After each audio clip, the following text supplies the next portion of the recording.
क्या हुआ कि आगे आगे गौएं और बछड़े उनके पीछे भगवान कृष्ण और गोप लोग चले, तो धूल में पैर छते थे।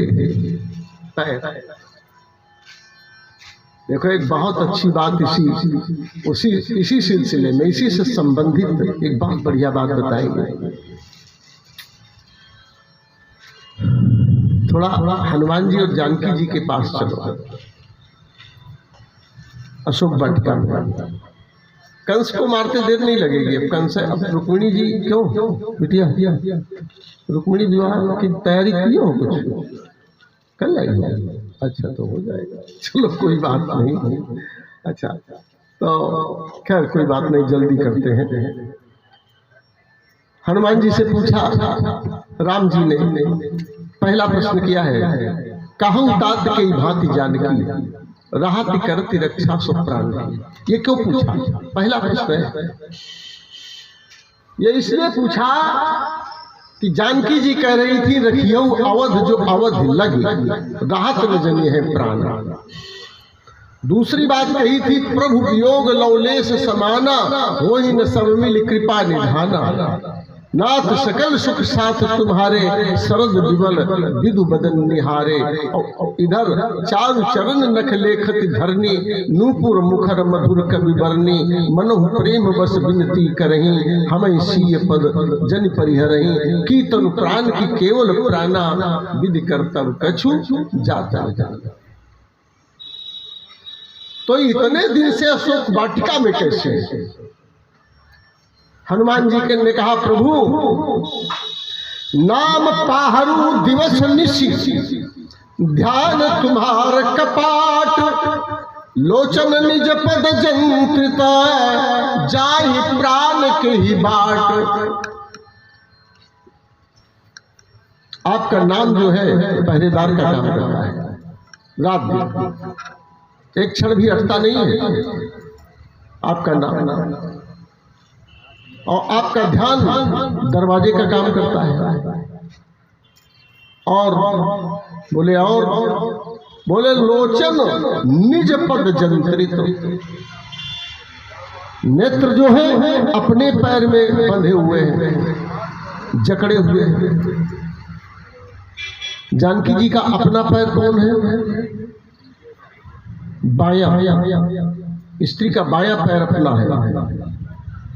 तो जानकी जी दाहिने पैर पे ऐसे, स्त्रियां जब सिद्धासन पर बैठती है तो बाएं पैर को दाहिने पैर पर चढ़ा के ऐसे बैठते हैं, और जब पुरुष सिद्धासन पर बैठता है तो दाहिने पैर को बाएं पैर पर चढ़ाता है।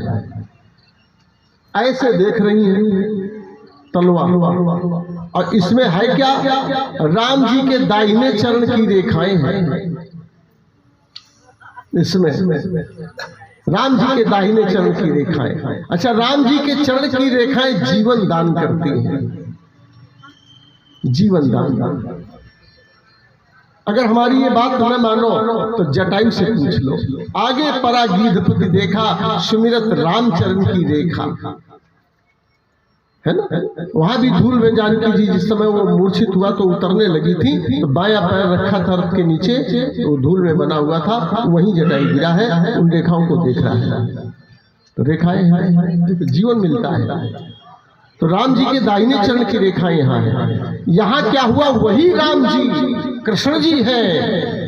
अब ये जीवन देने वाली रेखाएं जहां मिल जाए और इन रेखाओं से अनुराग हो जाए, फिर कल्याण न हो भला है?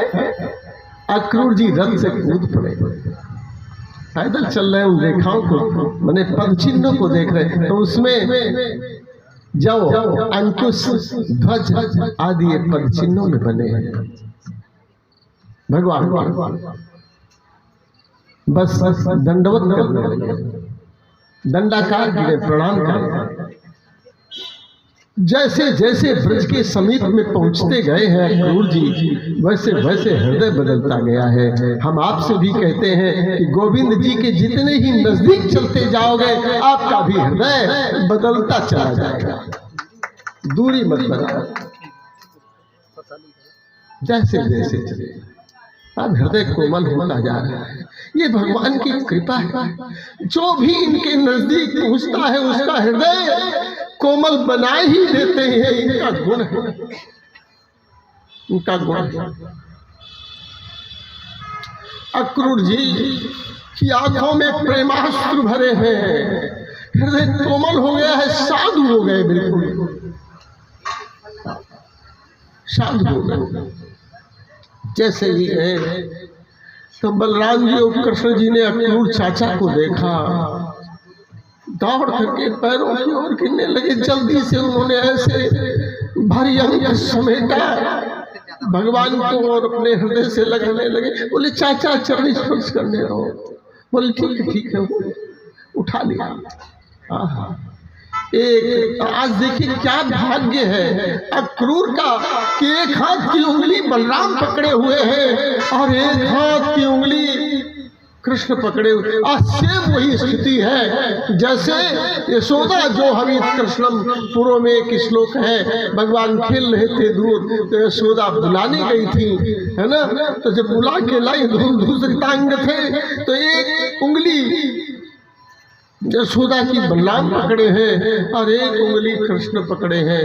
आज ऐसे ही अक्रूर की एक उंगली बलराम और एक उंगली भगवान श्री श्याम सुंदर पकड़े हैं, घर की ओर ले जा रहे हैं।